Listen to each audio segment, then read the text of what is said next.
नमस्कार, मैं प्रवीण और आप देख रहे पब्लिक मीटर। दोस्तों, वीडियो में आपको दिखाएंगे कि रिपोर्टर्स कलेक्टिव की रिपोर्ट में आखिरकार क्या खुलासा किया गया है, जो सवाल उठाता है कि क्या चुनाव आयोग ने सुप्रीम कोर्ट को भी धोखा देने का काम किया है। ये आरोप विपक्षी नेता लगा रहे हैं। पूरा मामला आपको दिखाते हैं कि सुप्रीम कोर्ट में आखिरकार क्या बोला था चुनाव आयोग ने और अब रिपोर्टर्स कलेक्टिव की रिपोर्ट में क्या खुलासा किया गया है। जो एसआईआर किया जा रहा है 12 राज्यों में, उसमें डी डुप्लीकेशन सॉफ्टवेयर को लेकर बड़ा खुलासा किया है रिपोर्टर्स कलेक्टिव ने। और क्या खुलासा किया गया है? चुनाव आयोग ने सुप्रीम कोर्ट में बोला था कि उस सॉफ्टवेयर में बहुत सारी खामियां थी। जब सुप्रीम कोर्ट ने पूछा था कि जो डुप्लीकेट वोट होते हैं उन्हें कम करने के लिए, उन्हें पकड़ने के लिए आप डी डुप्लीकेशन सॉफ्टवेयर का इस्तेमाल क्यों नहीं कर रहे, तो चुनाव आयोग ने कहा था कि उसमें बहुत सारी तकनीकी गड़बड़ियां हैं, इसीलिए उसका इस्तेमाल नहीं किया गया। स्क्रैप करने की खबरें भी सामने आई थी। लेकिन सुप्रीम कोर्ट में ऐसा बोलने के बाद अब क्या खुलासा किया है रिपोर्टर्स कलेक्टिव ने? कायदा यह बनता है कि चुनाव आयोग इस रिपोर्ट को लेकर दूध का दूध पानी का पानी करे। प्रेस कॉन्फ्रेंस करनी चाहिए ज्ञानेश कुमार को कि रिपोर्ट सच है या झूठ है। अगर सच है तो सुप्रीम कोर्ट में ऐसा क्यों बोला गया, अगर झूठ है तो फिर सबूत सामने रखने चाहिए और बताना चाहिए कि डी डुप्लीकेशन सॉफ्टवेयर का इस्तेमाल 12 राज्यों में जो एसआईआर किया जा रहा है उसमें हो रहा है या नहीं हो रहा। रिपोर्टर्स कलेक्टिव की रिपोर्ट चुनाव आयोग के अधिकारियों से बातचीत के हवाले पर क्या दावा करती है?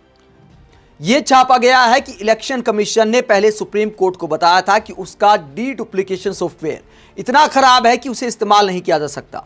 इसके बावजूद चुनाव आयोग ने 12 राज्यों में चल रहे मतदाता सूची संशोधन के बीच में इस सॉफ्टवेयर को दोबारा चालू कर दिया है।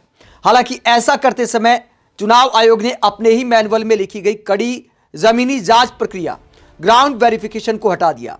यह अर्ध न्यायिक प्रक्रिया इसलिए बनाई गई थी ताकि संदिग्ध फर्जी मतदाताओं और असली मतदाताओं के बीच सही तरीके से फर्क किया जा सके। आगे रिपोर्ट क्या कहती है?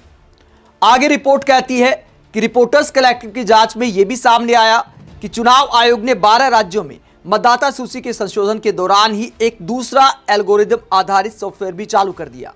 यह सब भी बिना किसी लिखित आदेश, मैनुअल, स्टैंडर्ड ऑपरेटिंग प्रोसीजर या नागरिकों को जानकारी दिए बिना किया गया। आगे रिपोर्ट में बताया गया है कि रिपोर्टर्स कलेक्टिव ने 2 राज्यों में, उत्तर प्रदेश और पश्चिम बंगाल में 1 दर्जन से ज्यादा चुनाव अधिकारियों से बात की।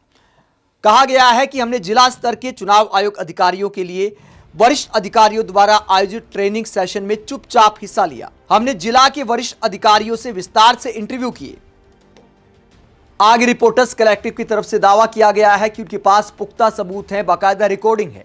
सॉफ्टवेयर को काम करते हुए देखने की रिकॉर्डिंग का दावा किया गया है और कहा गया है हमने रिकॉर्डिंग की जिसे चालू कर दिया गया है। हमने उस दूसरे सॉफ्टवेयर को भी काम करते हुए देखा जिसे चुनाव आयोग ने चालू किया है।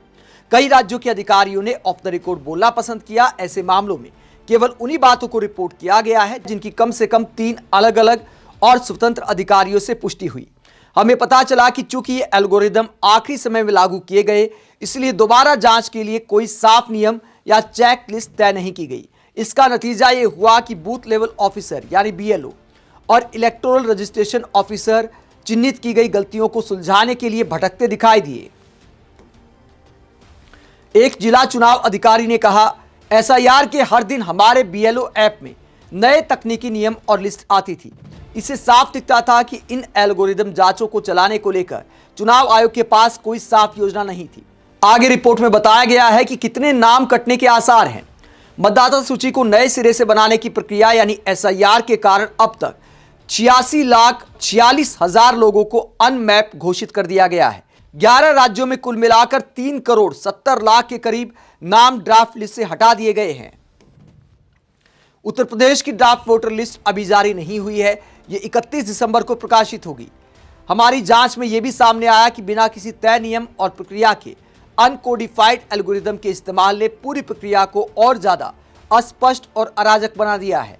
हमने चुनाव आयोग को पत्र लिखकर इन सॉफ्टवेयर के इस्तेमाल से जुड़े सभी लिखित आदेश और प्रोटोकॉल की कॉपी मांगी। चुनाव आयोग ने कोई जवाब नहीं दिया। तो रिपोर्टर्स कलेक्टिव ने चुनाव आयोग से भी सफाई मांगी, लेकिन चुनाव आयोग ने कोई जवाब नहीं दिया कि डी डुप्लीकेशन सॉफ्टवेयर का इस्तेमाल हुआ या नहीं हुआ। ऐसे में विपक्षी नेता अब सवाल उठा रहे चुनाव आयोग पर। सुप्रिया ने क्या कहती हैं? ज्ञानेश गुप्ता जी ने फिर पलटी मारी।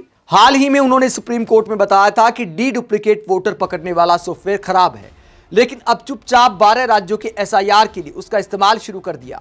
पहले भी इस सॉफ्टवेयर को 2024 संसदीय चुनाव में हर वोटर लिस्ट में लगाया गया था। सुप्रिया श्नेत के अलावा वरिष्ठ पत्रकार मुकेश कुमार इस पूरे मसले पर ज्ञानेश गुप्ता जी को लेकर क्या कहते हैं। ज्ञानेश गुप्ता ने फिर खेल किया है। उन्होंने सुप्रीम कोर्ट को हाल में बताया था कि डी डुप्लीकेट सॉफ्टवेयर खराब है, मगर अब अचानक चुपचाप 12 राज्यों के एसआईआर के लिए उसका इस्तेमाल भी शुरू कर दिया। ये यूटर्न क्यों लिया गया? सुप्रीम कोर्ट को धोखा क्यों दिया गया? क्या सुप्रीम कोर्ट ज्ञानेश गुप्ता पर अदालत की अवमानना का मुकदमा चलाएगा? कुछ नहीं होगा, क्योंकि सब मिलीभगत से हो रहा है। तो देश के वरिष्ठ पत्रकार और विपक्षी नेता ज्ञानेश कुमार जी से जवाब मांग रहे हैं कि आखिरकार डी डुप्लीकेट सॉफ्टवेयर को लेकर चुनाव आयोग ने पट्टी क्यों मार ली है। चुनाव आयोग को दूध का दूध पानी का पानी करना चाहिए कि इस खबर में आखिरकार सच्चाई क्या है। बिहार को लेकर बहुत बड़े पैमाने पर डुप्लीकेट वोट का आरोप लगाया था। आपने देखा होगा, बहुत सारे वीडियो बनाए योगेंद्र यादव ने, इसके अलावा तमाम विपक्षी पार्टियों ने भी आरोप लगाए थे। तो क्या इसके लिए सॉफ्टवेयर का इस्तेमाल किया जा रहा है कि 12 राज्यों में डुप्लीकेट वोट का मामला सामने ना आए, विपक्षी नेता और कोई पत्रकार इस बात का खुलासा ना कर दे कि देखिए कितने डुप्लीकेट वोट बन गए हैं, तो एसआईआर का मजाक फिर बन जाएगा? क्या इसके लिए इस्तेमाल किया गया? लेकिन अगर इस्तेमाल किया गया तो सुप्रीम कोर्ट में क्यों कहा गया था कि ये सॉफ्टवेयर खराब हो गया है? तो कहानी को क्लियर करना चाहिए चुनाव आयोग को, वरना चुनाव आयोग की साख का सवाल है। रोजाना ऐसे खुलासे हो रहे हैं जिसे लेकर विपक्षी नेता चिंतित हैं और अब तो सत्ता पक्ष के लोग भी चिंतित हैं।